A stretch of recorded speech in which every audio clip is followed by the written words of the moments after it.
లేక లేక ఓ కొత్త కమిటీ వేస్తే దానిపైన పంచాయతీ మొదలైంది.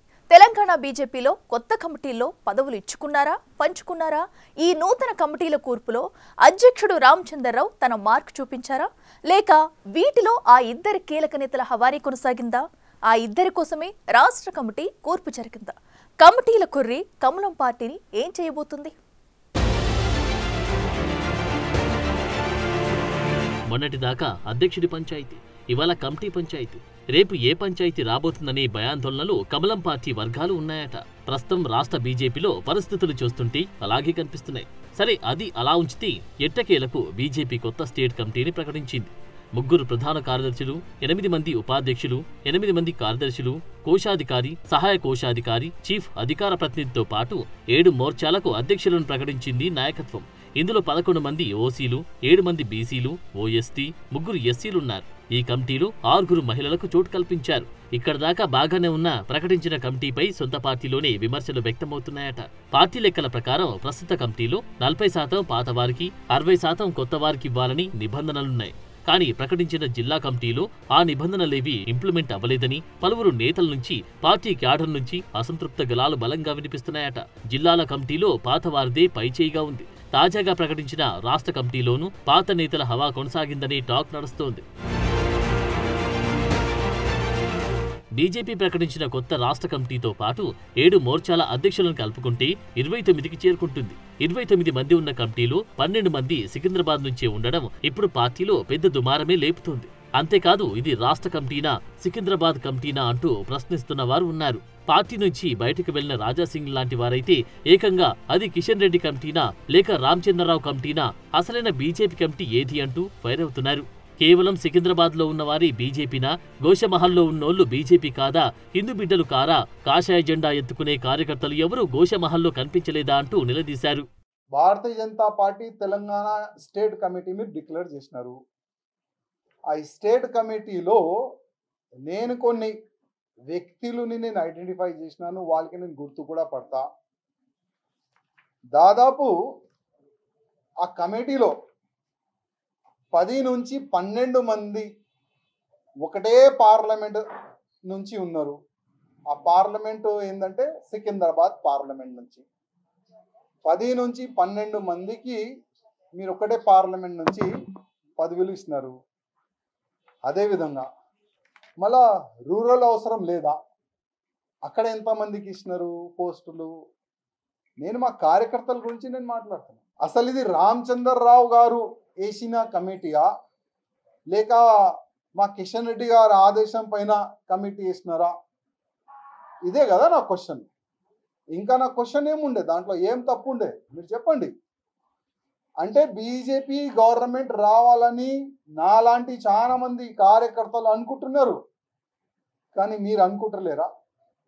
అసలు ఈ కమిటీతోని మీరు బీజేపీ గవర్నమెంట్ తెలంగాణలో తీసుకొని వస్తారా? కొద్దిగా చెప్పండి. ఒకవేళ నెక్స్ట్ ఎన్నికల్లో ఇదే కమిటీతోని మీరు తెలంగాణలో బీజేపీ గవర్నమెంట్ తెచ్చుకున్నారంటే నేను రాజకీయ సన్యాసం తీసుకుంటాను. పార్టీకి రాజీనామా చేసిన రాజాసింగే కాదు, మిగతా నేతలు కూడా ఈ కొత్త కమిటీ విషయంలో రాష్ట్ర నాయకత్వంపై దుమ్మెత్తిపోస్తున్నారు. బీసీ నినాదం ఎత్తుకుని బీసీ ముఖ్యమంత్రి అని చెప్పి బీసీ రిజర్వేషన్లకు వ్యతిరేకం కాదని ప్రకటించి కొత్త కమిటీలో మాత్రం 7 బీసీలకి అవకాశం కల్పించడమేంటనే ప్రశ్నలు వస్తున్నాయి. అంతేకాదు, ఆ 7లోనూ 2 మహిళలే ఉండడం పైన వ్యతిరేకత వ్యక్తమవుతుందట. ప్రధానంగా కమిటీల కూర్పులో రామచంద్రరావు మార్కు అసలే లేదని, పాత అధ్యక్షుల మార్క్ మాత్రమే ఉందని టాక్ జోరుగా నడుస్తోంది. జిల్లాల కమిటీలతోనే పార్టీ తలనొప్పులతో సతమతమవుతుంటే ఇక రాష్ట్ర కమిటీ ఏర్పాటు కొత్త సమస్యలను తెచ్చిపెట్టింది. కేవలం ఆ ఇద్దరి కోసమే రాష్ట్ర కమిటీ కూర్పు జరిగిందా? ముందు నుంచి ప్రచారం జరుగుతున్నట్లుగా రామచంద్రరావు డమ్మీ ప్రెసిడెంటేనా, నడిపేదంతా వాళ్లేనా అనే చర్చ నడుస్తుందట.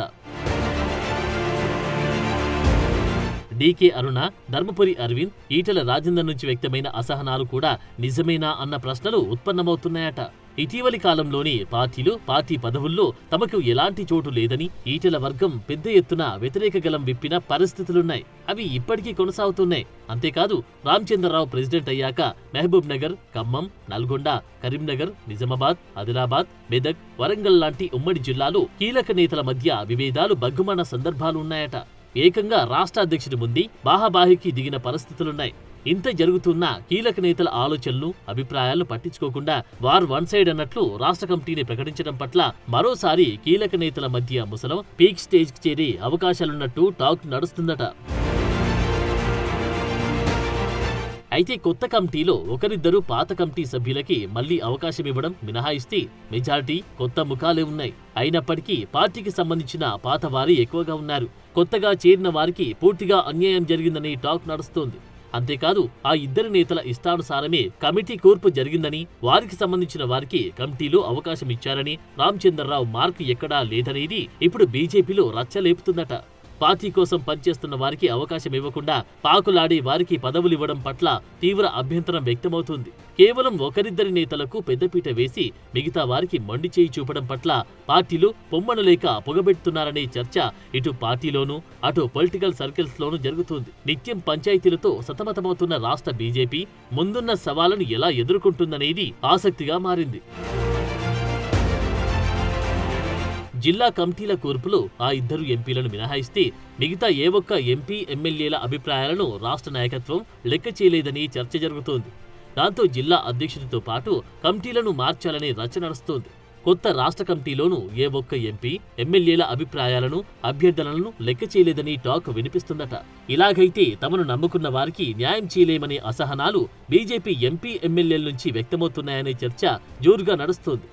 ఇప్పటికీ అధ్యక్షుడి ఎన్నిక, రాజాసింగ్ రాజీనామా, కొత్త పాత నేతల మధ్య వర్గపోరు లాంటి పంచాయతీల కుంపట్లే చల్లారలేదు. కానీ కొత్త కమిటీల రూపంలో రాజుకున్న మరో కుంపటి ఎప్పటికి చల్లారుతుందనేది సస్పెన్స్ గా మారింది. ఈ కమిటీల పంచాయతీ నాంపల్లి ఆఫీసులోనే సద్దుమణుగుతుందా, లేక కేంద్ర నాయకత్వం దాకా వెళ్తుందా, సైలెంట్ గా లైట్ తీసుకుంటారా అన్నది ఆసక్తి రేపుతోంది.